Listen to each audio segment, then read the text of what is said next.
Buenas noches. Me alegra muchísimo haber sido invitado a este encuentro. Tengo un profundo cariño por Zvi hace muchos años, hemos compartido muchas cosas y me alegra muchísimo que ustedes tengan la expectativa y el hacerme el honor de venir a escucharme a mí acá. Así que están contribuyendo a mi felicidad personal. Dijiste cosas muy importantes, muy significativas, Zvi. Voy a tener que hacer grandes malabarismos para ver cómo digo otra cosa o cómo hago para decir lo mismo sin que se note que sea exactamente lo mismo. Pero hay algo que es muy fundamental en esto, y es que yo vengo trabajando hace mucho tiempo la idea de la felicidad, pero que es una temática que tengo antecesores, sin la menor duda. Todos los pensadores interesantes de nuestra historia, todos los filósofos, religiosos, gente que ha tenido algo para pensar, que ha tenido algo para dar y para decir, se ha preocupado y ocupado de alcanzar lo que pensaban que era el objetivo de un sujeto, de un ser humano, y es la felicidad. Lo hacía Sócrates con el famoso charla socrática mayéutica, a ver si en el diálogo ese podía permitirle a un sujeto que nazca de adentro de él lo propio, lo distinto, lo que implicaba un cambio que fuera crecimiento y lo hiciera sentir a él alimentado, nutrido de aquello que le brindaba un placer, que le brindaba alegría y que le brindaba una capacidad creativa de cambio para sí mismo y para el resto. Pero todos se han ocupado, no solamente Sócrates, se ocupó de distintos modos Aristóteles. Aristóteles decía que la felicidad tenía que ver básicamente con 4 elementos y decía claramente que tenía que ver con la justicia, con la virtud, con la templanza y con el coraje. Y allí aparece esta necesidad de armonizar una serie de valores que le permiten a uno sentirse auténtico y sentirse en relación con el otro. Porque lo que yo vengo trabajando, y en términos de la felicidad, es que lo que tenemos para pensar es la felicidad posible. Muchas veces se banaliza el concepto de felicidad. Y felicidad se la piensa en términos utópicos, en términos totalmente ajenos a lo que es la clave de la felicidad posible, y que consiste en el registro del semejante. Consiste en darle y alojar dentro de uno a nuestro semejante, tener un amor y un interés por el otro y por el mundo. No hay posibilidad de una felicidad posible si no es en una relación, no en una conexión, en una relación, en un transitarse recíprocamente. Y para esto tenemos que darle entidad al otro, no vivir solos, como decías vos antes, Zvi, porque ese solo, que también lo podemos llamar narcisismo, es un aislamiento que hace absolutamente imposible el encuentro y por lo tanto la felicidad. Ahora bien, esa felicidad que tiene como base la relación con el semejante y el interés por el mundo, tiene una particularidad: no viene sola. Creo que de algún modo lo dijiste, no vamos a encontrarla de casualidad. No vamos a salir un día a caminar, abrimos la puerta y ¡uy! Ahí estaba la felicidad, que suerte, no la había visto hasta ahora. No me la van a dar como si fuera una especie de regalo que va a venir de algún lado mientras yo pasivamente estaba mirando para otro lado. No, la felicidad se encuentra si se la busca. Y se la busca no solamente si se la desea, sino si se la quiere. ¿Y qué diferencia hay entre quiero ser feliz a deseo? Que el deseo es una posición pasiva. Estoy allí, bueno, ya está, puedo estar sentado donde sea, esperando que tal vez pasivamente, por una ilusión, alcance y me llegue a mí la felicidad. No va a llegar nunca así. Solamente van a llegar frustraciones de ese modo. Si yo quiero ser feliz, tengo que trabajar para ser feliz. Es decir, tengo que poner mi esfuerzo, mi tenacidad, mi capacidad de labor para, voluntad mediante, acercarme a esa manera de vivir que llamo yo la manera de vivir feliz.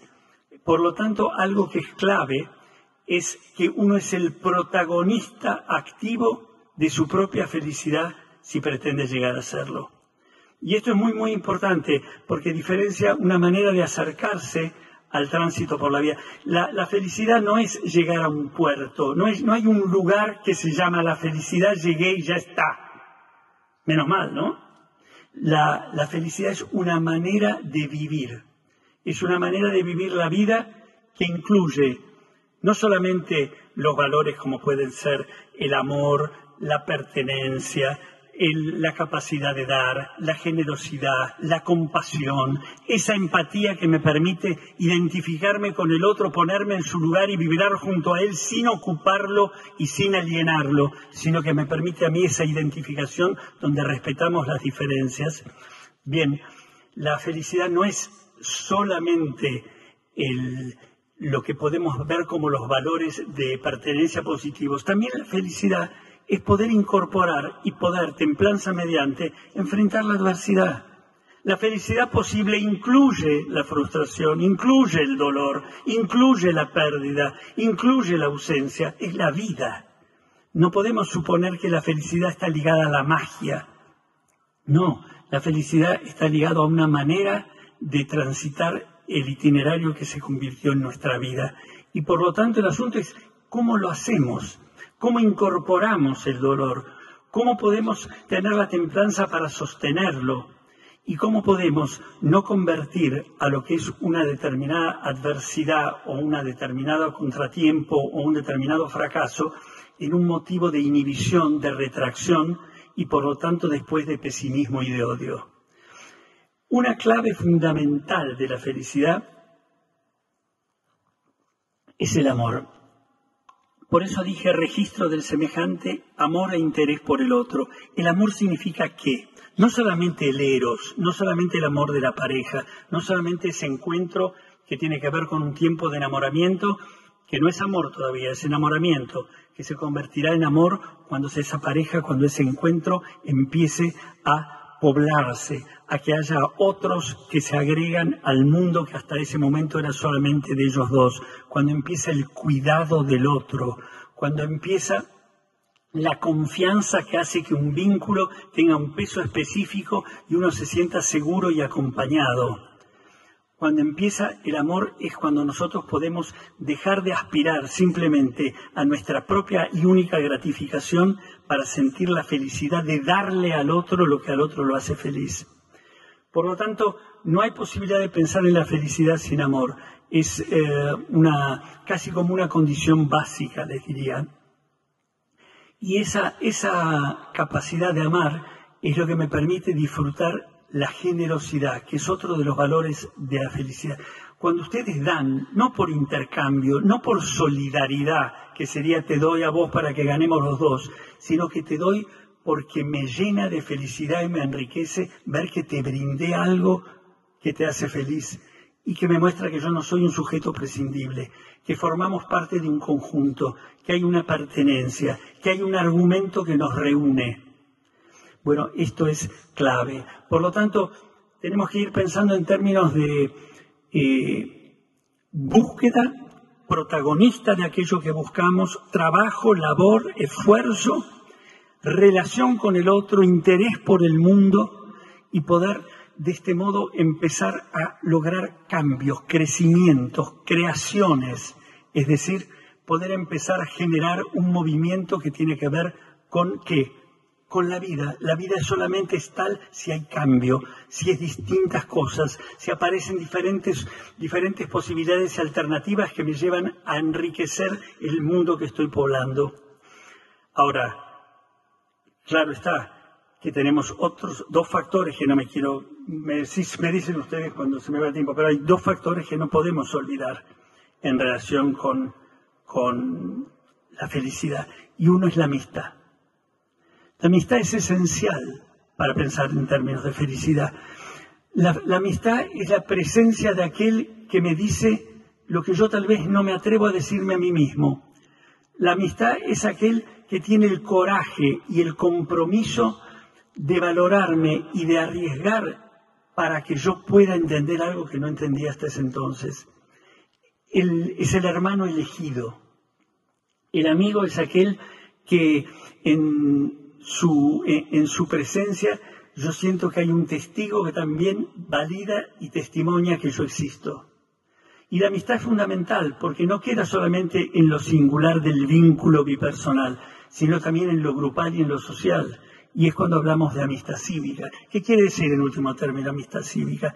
Un grupo en el cual nos acompañamos, en el cual tu destino tiene que ver con mi destino, en el cual no podemos suponer que va a haber una realización de uno o por lo contrario, un daño a uno que no implique al otro. Y cuando hay amistad cívica y hay encuentro, hay un argumento común que nos reúne. Y hay normas, hay confianza y hay proyectos. Porque cuando podemos estar juntos y confiamos y tenemos normas y sobre una base de amor y de pertenencia vamos en la búsqueda de lo distinto y del cambio, tenemos lo que llamamos proyecto. ¿Qué quiere decir proyecto? Nos animamos a lanzarnos hacia. La felicidad es también ese empuje con el que nos lanzamos hacia, junto al otro, en un desafío que nos animamos a protagonizar porque nos sentimos acompañados y porque no estamos en una soledad narcisista que nos deja totalmente desamparados. Proyecto viene del latín proyecto, pro iacchio. Iacchio es un verbo que en latín, iacchio, iacchis, iacere, iacchi, iactum significa lanzar. Proyecto es lanzarse hacia. Y la felicidad de la vida es juntos lanzarnos hacia adelante. En un festejo que tiene que ver con el encuentro, que tiene que ver con poder sostener la adversidad y que tiene que ver con un compromiso que en el registro del otro es el cambio, lo nuevo, lo desconocido. Pero que lo desconocido no puede renunciar nunca a ser hecho desde la sinceridad, desde la autenticidad, desde aquello que es esencial en nosotros. Esto es fundamental, es clave. Y tenemos 3 obstáculos muy, muy importantes que quiero marcarles y que estaban en relación con lo que decía Zvi. Bueno, amén de la misión. Lo que decís de la misión me parece muy importante porque la misión es como algo así como el compromiso que uno tiene como ser humano con el resto de la humanidad de ocuparse de todos nosotros. Un político americano de hace muchos años, de la década del 50, que la mayoría ni debe registrarlo, Stevenson, pero era un tipo bastante inteligente, decía que la felicidad es un deber subestimado. No es solamente una elección, porque sí, es un deber, pero tiene que ver con la misión, que se define como el hecho de que yo formo parte de esta humanidad a la que pueblo y que me puebla. El punto que yo decía que tenemos un enemigo nefasto de la felicidad es el narcisismo. Lo que vos llamaste el ego, ¿sí? Para decir, el narcisismo es aquello que nos blinda, nos acoraza. No podemos reconocer al otro, mucho menos amarlo, por supuesto, mucho menos ocuparnos de él, mucho menos cuidarlo, mucho menos llorar con él por algo que le sucede a él, pero por empatía y compasión me toca a mí también sin ser él. Es decir, el narcisismo me genera un blindaje, un aislamiento que no solamente no me permite amar al otro, sino tampoco me permite amarme a mí. No es que el narcisista es el que se ama a sí mismo, no hay sí mismo, hay un blindaje que no permite ser uno, porque uno solamente es uno cuando hay un otro, paradojalmente. Es decir, yo existo porque vos me reconocés, si no, no. Y el narcisismo nos deja en un aislamiento donde el otro, en lugar de ser un potencial aliado con el cual jugar, gozar, placer, imaginación, es un sospechoso, es un extranjero, es un lejano. Es aquel de quien me tengo que cuidar. ¿Y eso qué genera? Miedo, tensión y violencia. Este es un punto clave. Vivimos en un mundo donde todo parece ser que tiene que ser muy rápido, pero es vertiginoso. Donde todo parece tener que ser producir. Hay que producir todo el tiempo, cada vez más, y hay que tener y tener y tener. Y se olvida el ser, que es la clave de la felicidad. Y cuando el ser no aparece, aparece la insatisfacción, que nos hace infelices. Y creemos que esto es porque tenemos poco, porque nos falta algo, porque hace falta más, y entonces más, y tengo más, y tengo más. El resultado es el mismo. Carencia de ser, insatisfacción, pesimismo, depresión, infelicidad. La clave está en la densidad interior que tenemos que encontrar en nosotros. Esto es lo fundamental que el narcisismo lo impide. Y una determinada ideología, si ustedes quieren, una determinada argumento de vida posmoderna, parece centrar todo en una especie de carrera loca por el tener, nada más. Parece casi como el chiste que hacía Groucho Marx, que la felicidad son tener pequeñas cosas, un pequeño yate, una pequeña fortuna y una pequeña mansión, ¿no? No, justamente esa ironía que él utiliza es como para mostrar que la verdadera riqueza está en otro lugar que en la materialidad de lo que podemos tener. Esto es fundamental. Y el otro punto que es nefasto en una determinada sociedad, cuando el narcisismo predomina, cuando el otro no está alojado en el alma de uno y uno alojado en el alma del otro, cuando aparece la distancia persecutoria, es la envidia. La envidia es uno de los grandes males de nuestras sociedades. La envidia es estar preocupado porque al otro le falte lo que yo no tengo, en lugar de poder admirar y aplaudir lo que el otro tiene y en la admiración aprender. Ese don que tenemos los seres humanos de poder aprender, de poder cambiar porque algo que no sabía empiezo a saberlo. Y que tiene siempre una movilidad que voy pudiendo aprender más, refutar, etcétera, etcétera. La envidia es aquello que me impide admirar y aprender para tener yo también. La envidia está dedicada simplemente a difamar y destruir lo que por un sentimiento de desvalorización personal que niego, creo que no puedo alcanzar.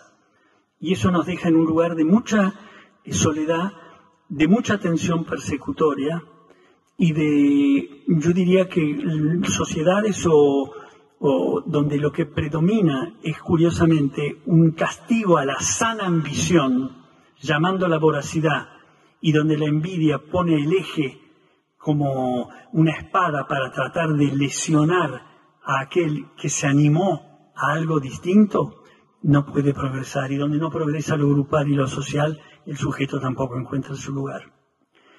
Y otro elemento que no quiero dejar de mencionar y que es muy, muy importante es la voracidad.